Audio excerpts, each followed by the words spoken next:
أعوذ بالله من الشيطان الرجيم. بسم الله الرحمن الرحيم. يا بني آدم قد أنزلنا عليكم لباسا يواري سوآتكم وريشا ولباس التقوى ذلك خير ذلك من آيات الله لعلهم يذكرون.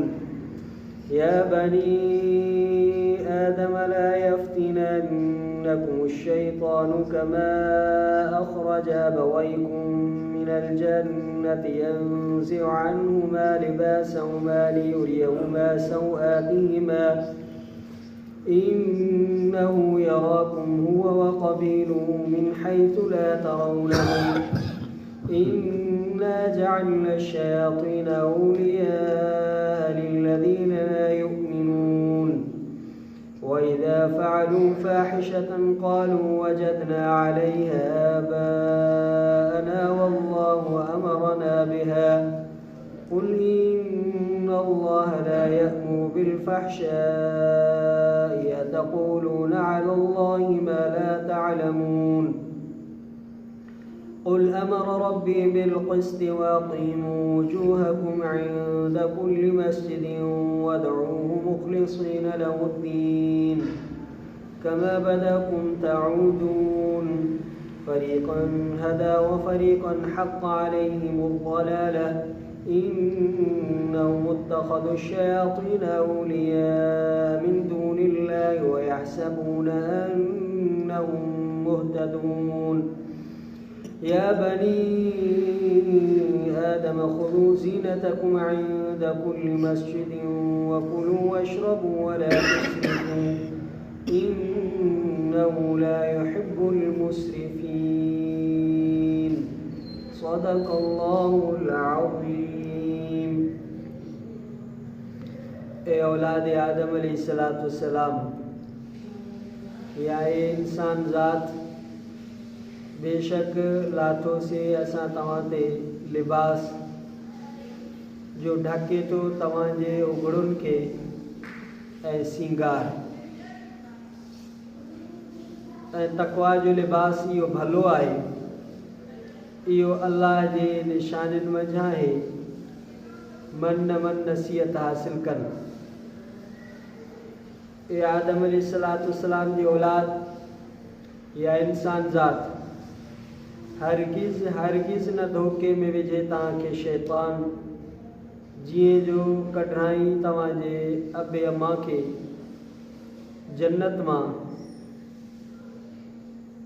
لہرائینن کھاں انن بنی جو لباس ہن لائے تے ॾेखारे انن بنی کے انن بنی جو گھڑ بے شک یہ ॾسے تو तव्हां खे इहो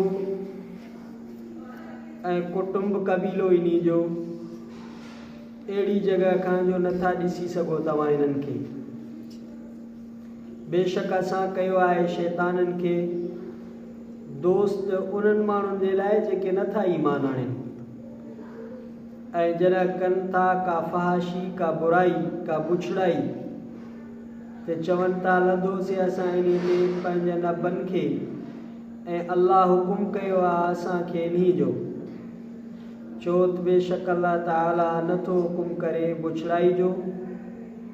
छा चओ था तव्हां अल्लाह ताला ते जेका शइ नथा ॼाणो तव्हां छो त हुकुम कयो मुंहिंजे रब इंसाफ़ जो ऐं क़ाइमु कयो बीहो तव्हां सिधो रखो रुख खे पंहिंजनि खे हर इबादत गाह वटि हर मस्जिद वटि ऐं सॼो तव्हां इन खे हिन आलम जो ख़ालिस कंदे इन जे लाइ दीन खे जीअं जो पैदा कई तव्हांखे मोटंदव तव्हां हिकिड़े टोले खे हिदायत कई ऐं ॿियो टोलो जो साबित थी आहे इन्हनि ते गुमराही. बेशक इन्हनि बणायो शैताननि खे दोस्त सवाइ अल्लाह जे बेशक इन्हनि वरितो शैताननि खे वली करे सवाइ अल्लाह जे ऐं गुमान कनि था त बेशक इहे हिदायत वारा आहिनि. ए औलाद आदम, ए इंसान ज़ात, वठो तव्हां पंहिंजे ज़ेबो ज़ीनत खे हर इबादत जे वक़्तु, हर निमाज़ जे वक़्तु, हर सजदे गाह वटि, ऐं खाओ ऐं पीओ, हद खां न टपो। बेशक इहो नथो मुहबत करे, नथो पसंदि करे हद खां लंघंदड़नि खे। सूरतुल आराफ़ जो 3 रुकू,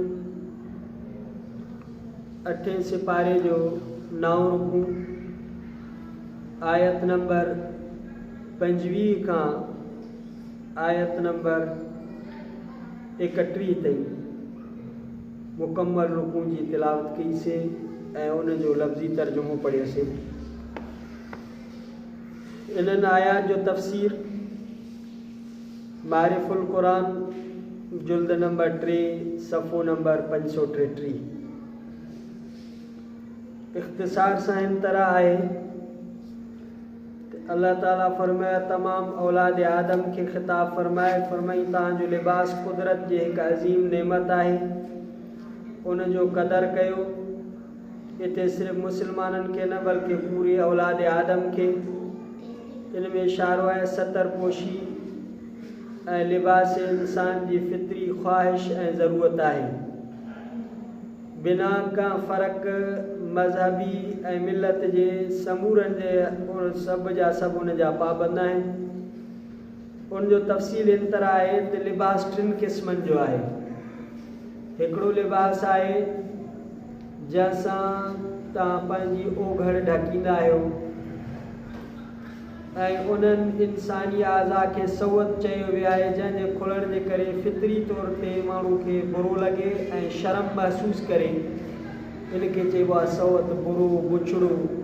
उहे उज़वा जो उन्हनि जे खुलण खे माण्हू खे लॼ अचे, हया अचे, शर्म अचे। पोइ अल्लाह ताला फरमायो त पहिरें लिबास जी हैसियत आहे जो तव्हांजी ओघड़ ढकिजे। 2 नंबर ते आहे वरीशा। रीश उन लिबास खे चइबो आहे जेको माण्हू जे ज़ेबो ज़ीनत सूंह जे लाइ इस्तेमालु करे थो। ओघड़ ढकण सां गॾोगॾु मुख़्तसर लिबास काफ़ी हूंदो आहे, पर असां तव्हांखे उन खां वधीक अता कयो आहे जंहिंसां तव्हांजे ज़ेबो ज़ीनत हार सिंगार हुजे। जीअं मिसाल तौर ते मर्द जी ओघड़ आहे, दुन खां वठी करे गोॾनि ते हेसिताणी माण्हू पाए त ओघड़ ढकिजी वेंदी, पर असांखे कमीस बि पायल आहे, शलवार बि पायल आहे, मथे ते टोपी बि आहे, कॾहिं वास्केट, कॾहिं कोट, कॾहिं जुबो, कॾहिं ॿियो को लिबास।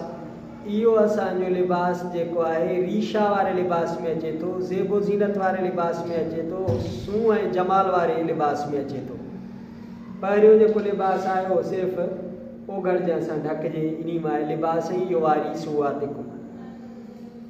अल्लाह ताला फरमाए थी इहो लिबास असां नाज़िल कयो आहे।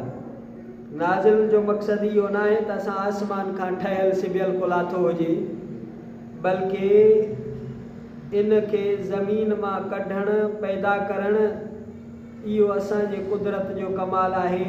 तव्हां मतां इन आकड़ ऐं वॾाई ऐं तकबुर में अचो त असां पंहिंजे लिबास जा पाण साने आहियूं। अल्लाह ताला फरमाए न तव्हां जेको लिबास पहिरीं वेठा इहा बि ख़ुदा जी सुनत आहे, जो इहो कपह, इहो धाॻो या फुटी या ख़ुदा जी कुदरत सां आहे। जेकॾहिं अल्लाह ताला न ठाहे त पोइ इंसान इन में को बि कोन करे सघे थो। उन खां पोइ वरी इन जे लिबास ठाहिण जो तौर तरीक़ेकार अकुल सम्झ इहा बि अलाह ॾिनी आहे। अल्लाह ताला इहे अकुल इंसान खे न ॾे त इहो लिबास बि ठाहे न सघे। चिड़ियनि खे तव्हां चओ तव्हांखे सिबई ॾियनि लिबास, न सिबी सघंदा। अकुल अल्लाह ताला ॾिनो आहे इन जे लाइ। पोइ अल्लाह ताला लिबास जा 2 फ़ाइदा ॿुधाया। हिकिड़ो आहे त उन सां सतर पोशी थींदी आहे, ओघड़ ढकबी आहे। ॿियो लिबास सां सर्दी गर्मी खां हिफ़ाज़त थींदी आहे, आराइश बदन थींदी आहे त माण्हू जी ओघड़ बि ढकिजी वञे ऐं सर्दी गर्मी जो उनखे लिबास बि मिली वञे, उनजे लिबास जी सूंह बि आहे।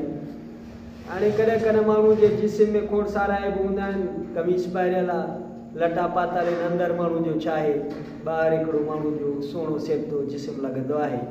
अल्लाह ताला फरमायो तव्हांजो ज़ेबो ज़ीनत बि आहे, तव्हांजी हिफ़ाज़त बि आहे, तव्हांजी ओघड़ बि ढकिजे थी। अल्लाह ताला फरमाए त शैतान तव्हांखे धोखे में न विझे। जीअं तव्हांजे अबे अम्मा हज़रत आदम अलैहिस्सलाम हज़रत बीबी हवा खे उन कूड़ा कसम खणी करे धोखो ॾिनो ऐं उन्हनि जो लिबास लही पियो, तव्हां इन शैतान जे इन धोखे में न अचिजो। शैतान जो पहिरियों वार इहो हूंदो आहे त इंसान जो लिबास लहराए। अॼु बि शैतान कंहिं न कंहिं तरीक़े सां इंसान खे गुमराह करणु चाहे थो। पोइ तहज़ीब ऐं शाइस्तगी जो नालो ॾेई करे सभ खां पहिरियों उनखे उघाड़ो या अधो ॻाढ़ो करे उनखे सरेआम बाज़ारुनि में घुमराए थो। हाणे तहज़ीब जो नालो ॾेई, स्टाइल जो नालो ॾेई, मग़रिबियत जो नालो ॾेई औरत जो अधु लिबास, मर्द जो अधु लिबास, असांजा नौजवान लेकरूं चढ़ड़ा पायूं जेका ओघड़ दुन खां हेठि आहिनि, गोॾनि खां मथे आहिनि, ऐं इहो असां फैशन था सम्झूं। शैतान जो पहिरियों वार पहिरियों हमिलो हूंदो आहे उघाड़ो करणु, लिबास लहराइणु। पोइ उन खे मुख़्तलिफ़ तरीक़नि सां इहो पोइ चवंदो उन्हनि में वसवसा या उनखे मुख़्तलिफ़ नाला ॾेई करे। औरत खे बि ईअं उनजो शर्म वारो लिबास लहराए करे कर अधु लिबास कर कहिड़ो। अल्लाह ताला फरमायो त मां तव्हांखे सित ओघड़ ढकण जे लाइ लिबास, ज़ेबो ज़ीनत जे लाइ लिबास में माण्हू ठहंदो आहे। कहिड़ो बि तालीम याफ़्ता माण्हू हुजे उनखे उघाड़ो घुमायो या उनजी बेइज़ती आहे। कहिड़ो बि जेको आहे आला क़िस्म जो माण्हू सम्झे, जेकर उनखे लिबास न आहे त हर कोई उन ते खिलंदो। लिबास सां ई माण्हू ठहंदो आहे। तंहिंजे करे अल्लाह ताला फरमायो तव्हांजी हार सिंगार ज़ेबो ज़ीनत तव्हांजे उघड़ जो ढकण जे ज़रिए मां लिबास बणायो आहे। नबी सल्लल्लाहु अलैहि वसल्लम हज़रत फारूक आज़म फरमाइनि था, नबी सल्लल्लाहु अलैहि वसल्लम फरमाए जॾहिं कोई माण्हू नओं लिबास पाए त उनखे हीउ दुआ पढ़णु घुरिजे, अल्हम्दुलिल्लाह अल्लज़ी कसानी मा वारी बि औरती व अतजम्मल बिही फी हयाती। सभु तारीफ़ूं ऐं सारा उन ज़ात खे लाइक़ु सुहनि जंहिं मूंखे अहिड़ो लिबास पारायो जंहिंसां मां पंहिंजी ओघड़ बि ढकियां थो ऐं पंहिंजी ज़िंदगी में सूंहं सेबताई बि कयां थो।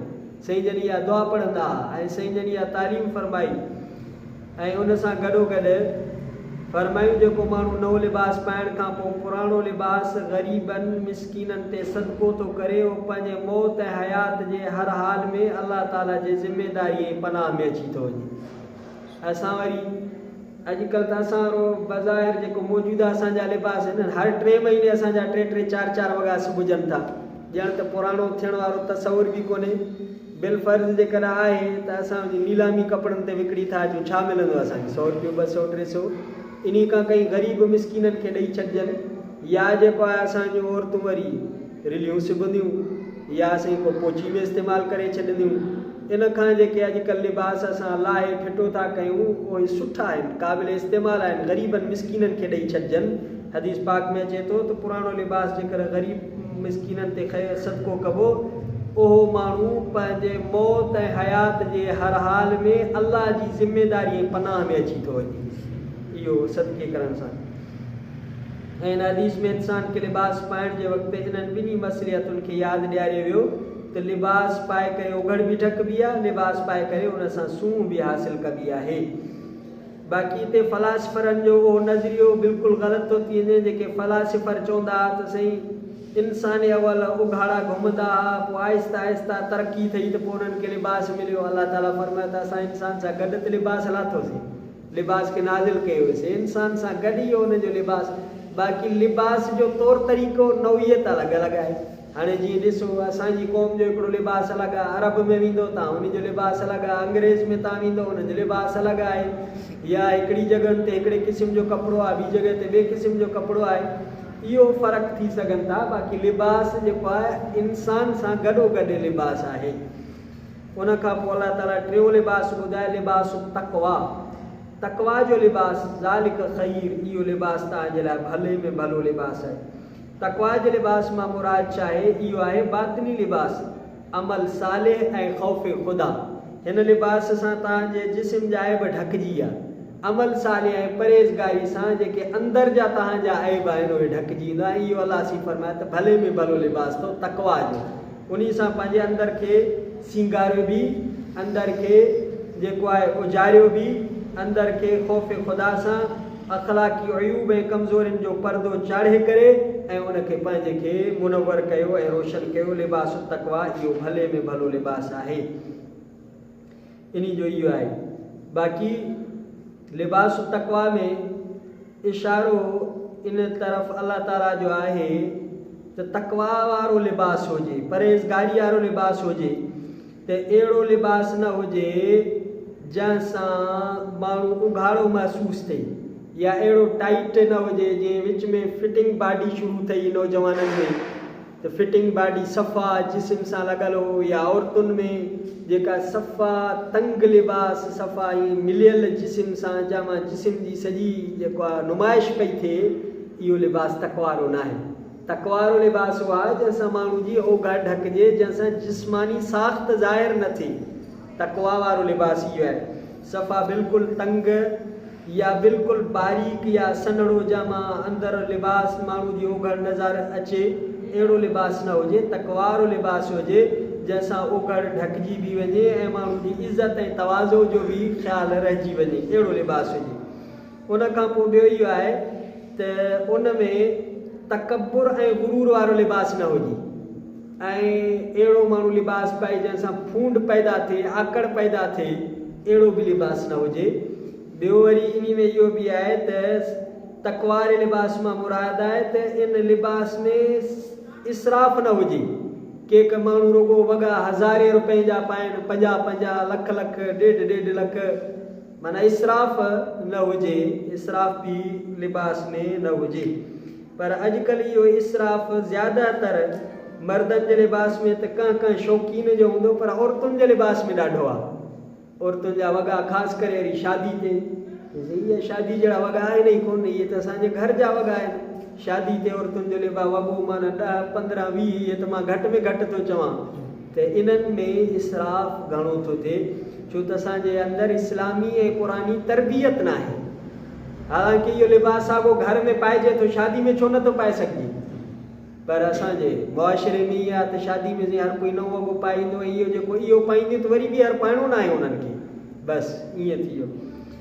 ज़ालिक मिन आयातिल्लाह, अल्लाह ताला फरमायो त अलाह जूं निशानियूं तो मन मन तव्हां नसीहत हासिल कयो। अल्लाह ताला केतिरी इंसान जी जेको आहे तरबियत कई आहे, जो लिबास ताईं बि अल्लाह ताला क़ुरान शरीफ़ में बयानु फरमायो आहे। उन खां पोइ अल्लाह ताला तंबीह फरमाई, ए औलाद आदम, हर हाल में शैतान जे धोखे खां बचंदा रहो। शैतान मथां तव्हांखे मुब्तला करे विझे, जीअं तव्हांजे अबे अम्मा हज़रत आदम अलैहिस्सलाम हज़रत हवा खे जन्नत मां कढाई, उन्हनि जो लिबास लहिराई, तव्हां ते बि शैतान जो पहिरियों वार इहो हूंदो त जन्नत मां तव्हांखे कढाइण जो सबबु बणिबो ऐं तव्हांजो लिबास लहिराए करे तव्हांखे उघाड़ो करे छॾींदो। अलाह सी फरमाए, इहो शैतान तव्हांखे ॾिसे थो, उनजो कबीलो बि तव्हांखे ॾिसे थो, पर तव्हां उन्हनि खे नथा ॾिसी सघो। पर शैतान बि वली आहिनि। हाणे चवंदो मौली साहब अलाए छा त क़ुरान शरीफ़, इन्ना जअल्ना शयातीन औलिया, शैतान वली आहिनि। वली माना दोस्त, पर दोस्त आहिनि बेईमाननि जा। औलिया अल्लाह न आहिनि। औलिया अल्लाह तारीफ़ जो लफ़्ज़ आहे, औलिया और शैतान तारीफ़ जो लफ़्ज़ न आहे। शैतान दोस्त आहिनि बेईमाननि जा, जिन खे ईमान न आहिनि, शैतान उन्हनि जा वली आहिनि, उन्हनि जा दोस्त आहिनि। ऐं कबील अहिड़ी जमात खे चइबो आहे, जथे खे चइबो आहे जेका हिकु ख़ानदान ते मुश्तमिल हुजे। ऐं आम जेको आहे जमातुनि खे बि कबील चयो वेंदो आहे, मतिलबु शैतान जो जथो, शैतान जी आकह, शैतान जे ख़ानदान तव्हांखे ॾिसे थो, तव्हां उन खे नथा ॾिसी सघो। पर अल्लाह ताला फरमायो त जेके अलाह जे तरफ़ रुजू कनि था, उहे शैतान जे मकर खां बची वञणु उन्हनि जे लाइ को मसइलो न आहे। शैतान जो यार उन्हनि जे लाइ कमज़ोर आहे, पर माण्हू जो तालुक़ु ख़ुदा सां हुजे त पोइ शैतान जो यार उन्हनि खे कुझु कोन करे सघंदो। अलाह से हिफ़ाज़त फरमाईंदो। तंहिंजो करे शैतान उन्हनि माण्हुनि जो सरपरस्त आहे, उन्हनि जो दोस्त आहे जिन खे ईमान न आहे। जेतिरो ईमान कमज़ोर, तेतिरो शैतान हावी, तेतिरो शैतान दोस्त, तेतिरो शैतान जो वार घणो थींदो। तंहिंजे करे अलाह सां जेतिरो तालुक़ु जोड़बो, अलाह सां जेतिरो तालुक़ु रखबो, शैतान ओतिरो जेको आहे भॼंदो, शैतान खां माण्हू ओतिरो हिफ़ाज़त में रहंदो।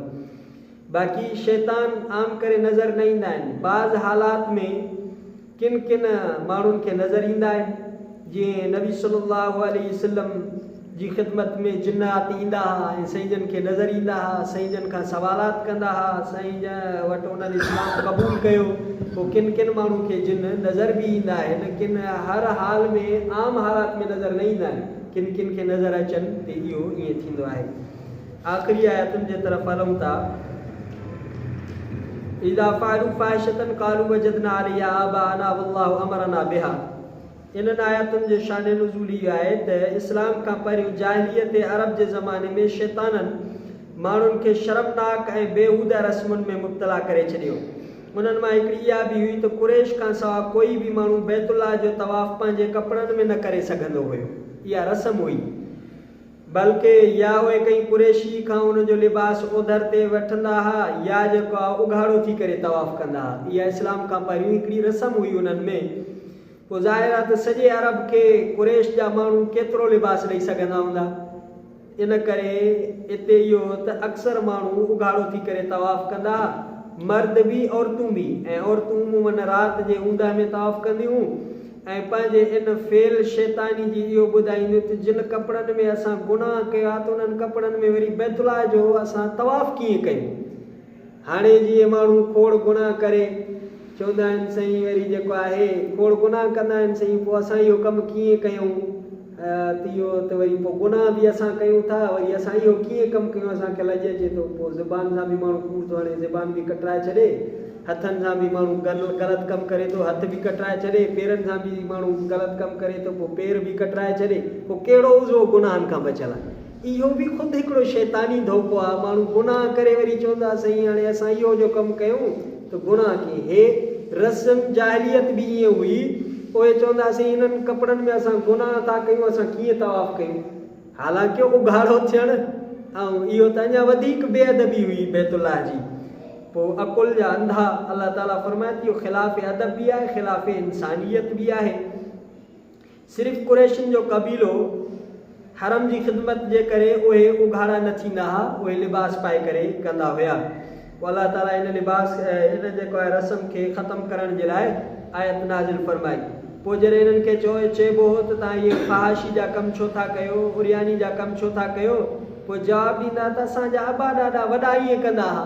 हाणे वरी असां उन्हनि वॾनि जे तरीक़नि खे छॾे करे वरी हाणे तव्हांजे कढ लॻूं। हाणे जीअं चवंदा आहिनि माण्हू खोड़ साईं नवां नवां मुला मौलवी निकिता आहिनि, असां अबनि ॾाॾनि खां हीअं कंदा था अचूं, वरी हे नई अची शरीयत निकिती आहे।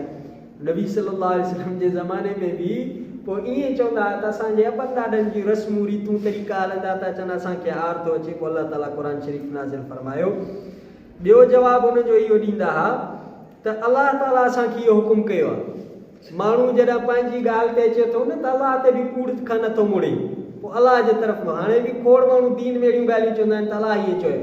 कॾहिं कॾहिं असां मजलिसुनि में वेठा हूंदा आहियूं, असां मौलवी आहियूं, पोइ माण्हू चवंदा आहिनि साईं अलाह साईं क़ुर में ई लिखियो आहे, हदीस में ई लिखियो आहे। हालांकि असां त ज़िंदगी पढ़ंदे पढ़ाईंदे गुज़री कॾहिं न उहा क़ुर में असां पढ़ीसीं न को हदीस में पढ़ीसीं। माण्हू जे कचहरी में ॿुधोसीं क़ुर में लिखियलु आहे, बाबा किथे लिखियलु आहे? अॼु क़ुर में लिखियलु आहे, का ॿुधा सूरत का आयत बसि क़ुर में लिखियलु आहे। ईअं मशहूरु ॻाल्हियूं त इहे बि ईअं चई छॾींदा त बसि अलाह ताला असांखे हुकुम कयो आहे। पोइ अलाह ताला इहा आयत नाज़िल फरमाई त अलाह ताला फ़हाशी जो हुकुम न कंदो आहे। अलाह ते कूड़ था घड़ियो या अहिड़ियूं ॻाल्हियूं चओ था जिन जो तव्हांखे इल्मु ई कोन्हे को। हाणे बि खोड़ माण्हू ईअं क़ुर ते शरीयत ते दीन ते इहे ॻाल्हियूं चवनि था जिन खे इल्मु ई कोन्हे को हक़ीक़त जो। अलाह ताला नबी सल्लल्लाहु अलैहि वसल्लम खां ऐलान करायो त फरमा चओ त मूंखे रब इंसाफ़ जो हुकुम कयो आहे ऐं जॾहिं तव्हां मस्जिद में इबादत गाह में वञो निमाज़ पढ़ो त क़िबले रुख़ थी कबो ऐं दीन अलाह जे लाइ दीन खे ख़ालिस बणायो।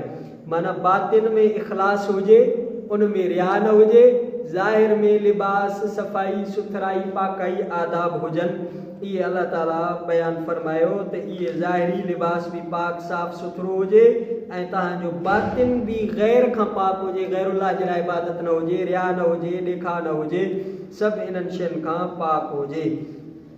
बाक़ी इन में कुझु हिकु ॿ मसइला आहिनि जेके तव्हांखे ॿुधाए इजाज़त था वठूं। त मर्द जो लिबास, मर्द जी ओघड़, मां अर्ज़ु कयो त मर्द जी ओघड़ आहे दुन खां वठी करे गोॾे ताईं, इहा उनजी ओघड़ आहे, इहा आहे सितर। बाक़ी जेको असां लिबास पायूं था इहो उनजे ज़ेब ज़ीनत जो आहे, सींगार जो आहे। औरत जो सॼो जिस्म जेको आहे ओघड़ आहे, मथो, ॿाहूं ऐं से उन जूं पिनियूं, इहे सभु जेको आहे उन में ओघड़ में आहिनि।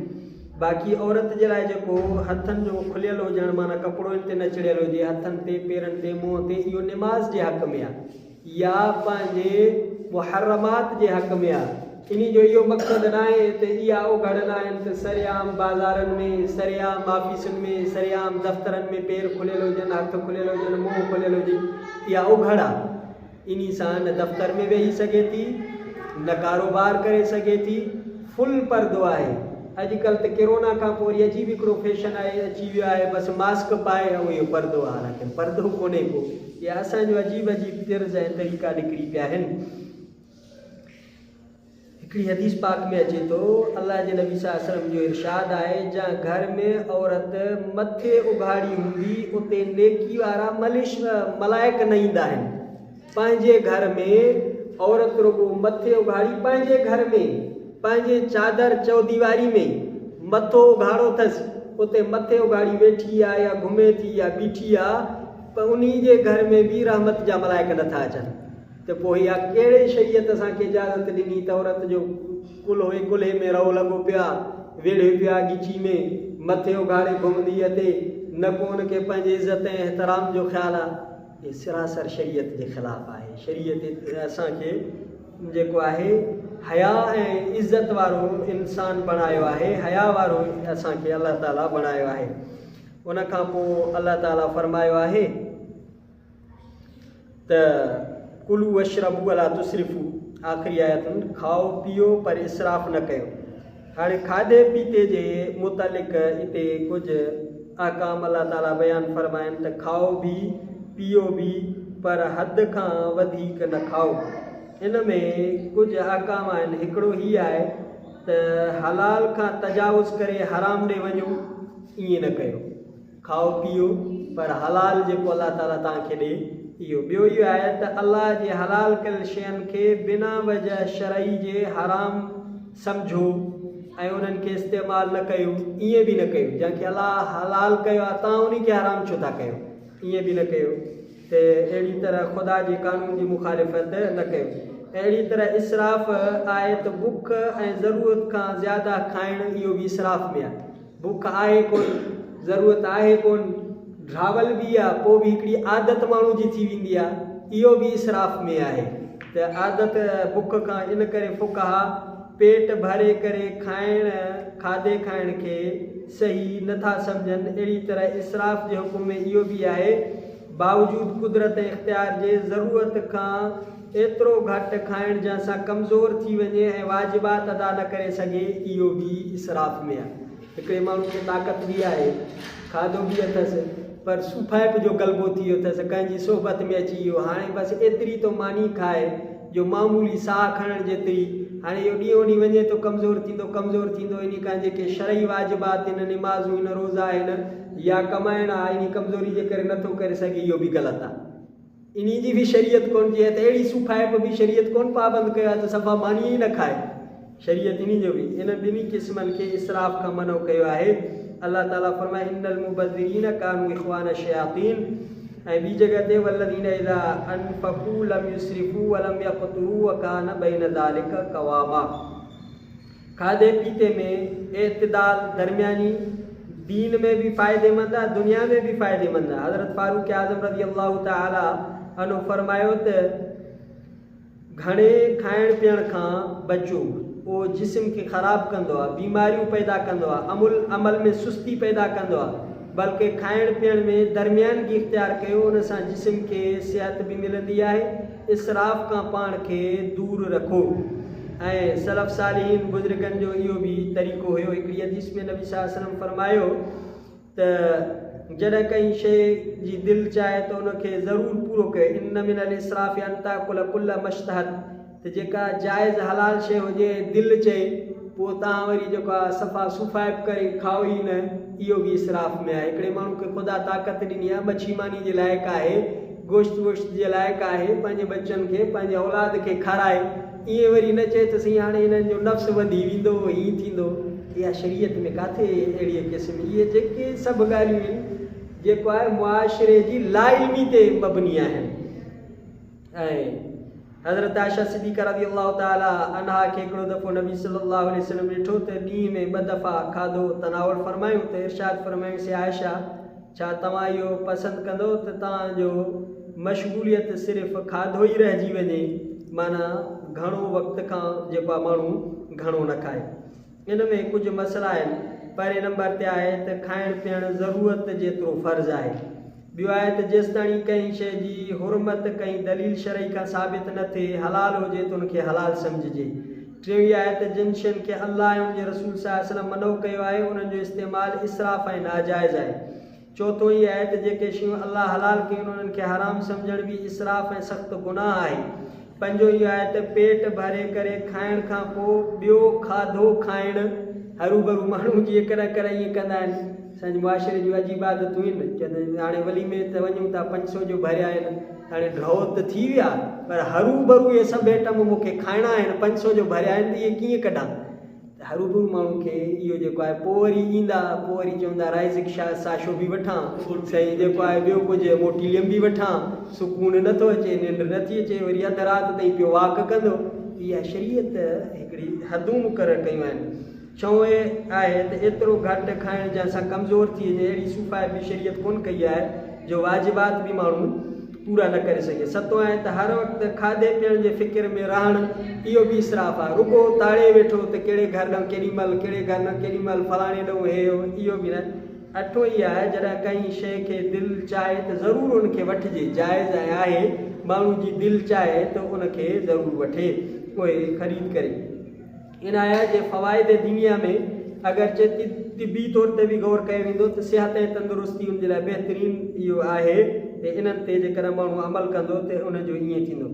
आख़िरी हदीस पढ़ूं था, पोइ इजाज़त था वठूं। बैहक़ी में शुअबुल ईमान में हज़रत अबू हुरैरा सिंह खां रिवायत आहे, नबी सल्लल्लाहु अलैहि वसल्लम फरमाए त मैदो जेको आहे बदन जो हौज़ आहे।